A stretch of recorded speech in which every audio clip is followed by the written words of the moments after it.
రైతులతో పాటు మిల్లు యజమానులకు నష్టం కలిగించేలా ఉన్న L1, L2, L3 నిబంధనలు సడలించాలని ఆదిలాబాద్ జిల్లా జిన్నింగ్ మిల్ అసోసియేషన్ అధ్యక్షుడు రాజు చింతావర్ అన్నారు. రాష్ట్రంలో మొత్తంగా 322 జిన్నింగ్ మిల్లులు నడపాల్సి ఉన్న కేవలం 30% పైగా మాత్రమే నడుస్తున్నాయని అన్నారు. అందుకే రాష్ట్ర కమిటీ పిలుపు మేరకు నేటి నుంచి బంద్ పాటిస్తున్నామని తెలిపారు.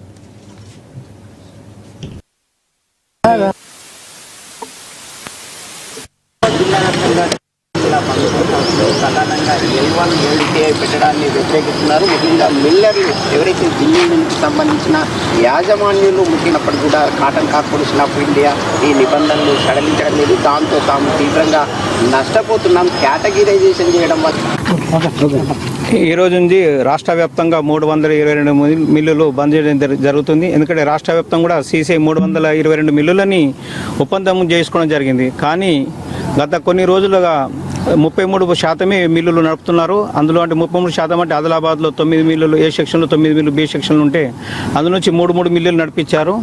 మళ్ళీ ఆ 3 మిల్లులు కాకుండా మిగతా అన్ని నడపమంటే నడపకపోవడంతో రాష్ట్ర వ్యాప్తంగా బంద్ అని పిలిపించాము. ఇంతకుముందు ఆ బంద్ పిలుపుడి ఇవ్వడంతో ఏం చేశారంటే మళ్ళీ 2 మిల్లులు స్టార్ట్ చేశారు. అంటే 60 నుంచి 70% మిల్లులు స్టార్ట్ చేశారు.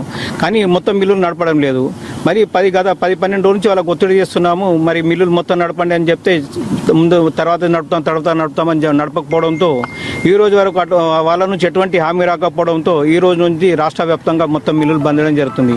L1, L2, L3 అనే విధానం వల్ల రైతులకు నష్టం ఉంది, ఇటు మిల్లులు కూడా నష్టం ఉంది. ఎందుకంటే మొత్తం మిల్లులు నడిస్తే లేబర్ కానివ్వండి, ఫిటర్ గిస్టర్ కానివ్వండి,